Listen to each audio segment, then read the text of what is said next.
Alors, j'ai mentionné que l'Argentine parlait beaucoup de gradualisme. On a vu ce que ça a donné, nos voisins.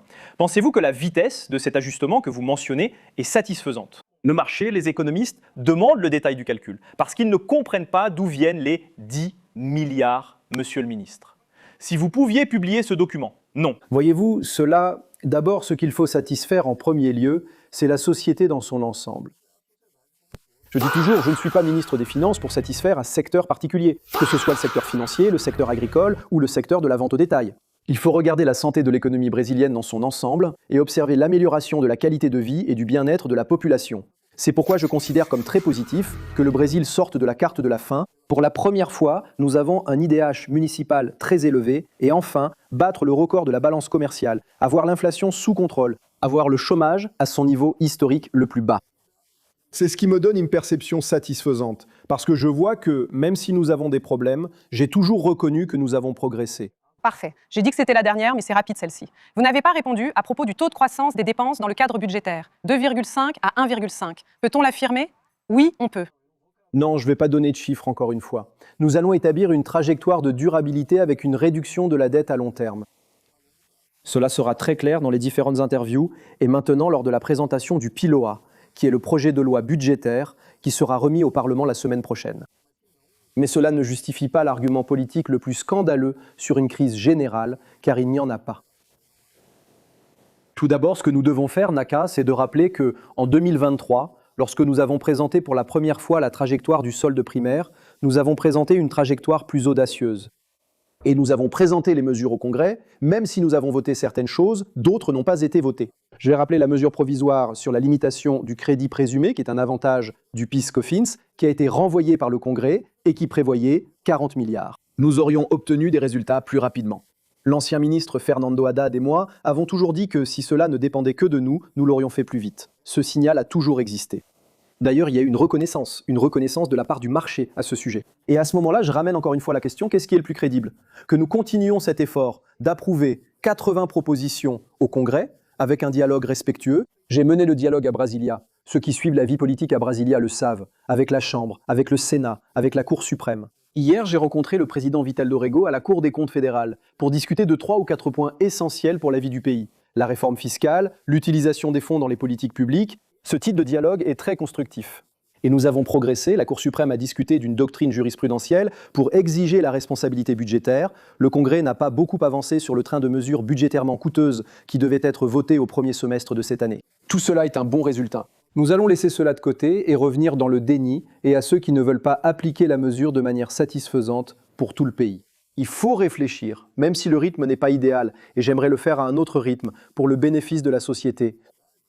Ce que nous avons comme projet de l'autre côté, c'est la perte de confiance. C'est moins de crédibilité. Donc il n'y a pas de meilleure option que de continuer dans ce processus équilibré, si on veut utiliser une expression plus brésilienne que l'Argentine, parce que l'Argentine n'est pas un bon exemple pour nous, il faut qu'on cherche l'équilibre. Garantir la durabilité des politiques sociales en cherchant toujours l'efficacité, qui est un principe directeur pour moi, une obsession de chercher un État qui remplisse son rôle de manière très efficace, tout en prenant soin des finances publiques. J'ai toujours dit cela quand je suis allé à la Cour suprême avec le ministre Haddad, demander l'annulation de la mesure de l'allègement des charges sur la masse salariale au Congrès. Ce que nous avons demandé, c'est que nous tous, au Brésil, devons avoir une responsabilité fiscale. Pas seulement l'exécutif lorsqu'il présente un projet de loi ou une mesure provisoire, mais aussi le Congrès lorsqu'il vote, la Cour suprême lorsqu'elle prend des décisions, la Cour des comptes lorsqu'elle évalue l'impact des politiques publiques. Et c'est cet engagement que nous avons pris dans ce mandat. D'ailleurs, aujourd'hui, en année électorale, avec la guerre dans le monde, il n'y a pas eu de défaut de paiement envers les gouverneurs, il n'y a pas eu de défaut de paiement des sommes dues sur décision de justice.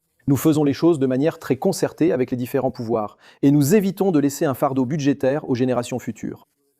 Par conséquent, je pense qu'en comparant ce que nous avons comme projet, je reconnais qu'il faut en faire plus. Nous disions déjà cela au cours de ce mandat. La voie est correcte, nous allons dans la bonne direction.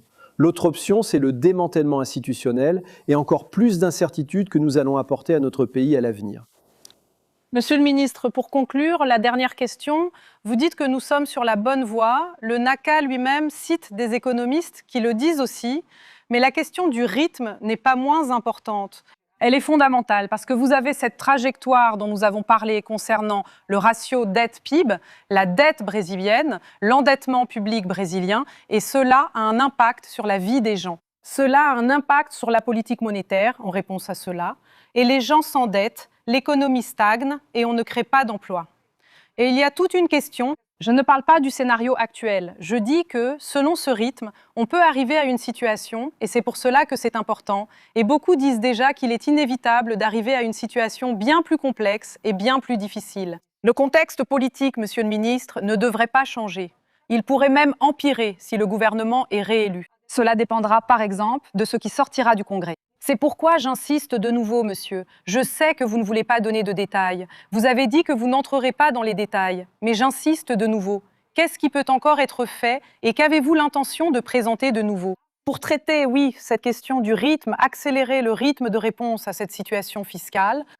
Je pense, Julia, que nous devons avoir, disons, un projet de pays, que nous donnions un signal clair à la société dans son ensemble et aussi au marché, pour qu'il soit clair que nous allons toujours exiger la responsabilité budgétaire. En suivant une trajectoire, NACA a parlé des 10 milliards pour l'année prochaine. Ce sera très bien présenté. Nous allons présenter, le ministre Bruno Moretti et moi, allons présenter, peut-être à la fin de la semaine prochaine, encore le projet de budget de l'année prochaine, collective, transparente, à Brasilia, avec les diapositives, et ce sera très bien démontré là-bas. Comment cette mesure que nous venons d'approuver, une mesure concrète, spécifique, va-t-elle réduire la pression des dépenses obligatoires? Et pour un montant de 10 milliards ou plus pour l'année prochaine, cela sera très bien présenté. Nous n'avons aucune difficulté à donner de la transparence sur ces questions. Et Julia, encore une fois, pour ce qui relève du ministère des Finances, pendant mon mandat, nous allons nous occuper de l'économie chaque jour. Donc dès que nous aurons l'opportunité, une occasion de travailler avec le Congrès national, une ouverture auprès du président de la République pour présenter les mesures et prendre soin de l'économie brésilienne, nous n'allons hésiter à aucun moment. Donc également sur la question du rythme, de la vitesse. Nous sommes prêts à agir. La guerre a commencé. Nous avons été le premier pays à mettre en place des mesures de protection pour la population.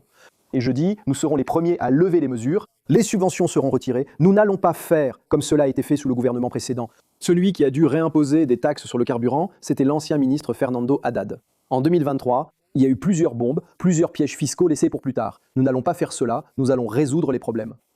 Mais en donnant de la transparence et avec cet engagement, dans le cadre d'un projet très clair de responsabilité budgétaire, faire tout ce qui est nécessaire pour réduire le taux d'intérêt, ce qui est, oui, une question importante pour le pays, avec tous les entrepreneurs, même ceux du secteur financier, se plaignent aussi. C'est un problème pour le pays. Le Trésor national a des difficultés à refinancer sa dette. Le brésilien, mais aussi l'américain. C'est pourquoi ce n'est pas une question qui se résout facilement avec de beaux discours. Mais il y a de la réactivité, vous pouvez être sûr que le ministère des Finances sera toujours prêt. Il y a plusieurs raisons qui mènent à cette situation, dont Casas Bahia est l'exemple le plus emblématique.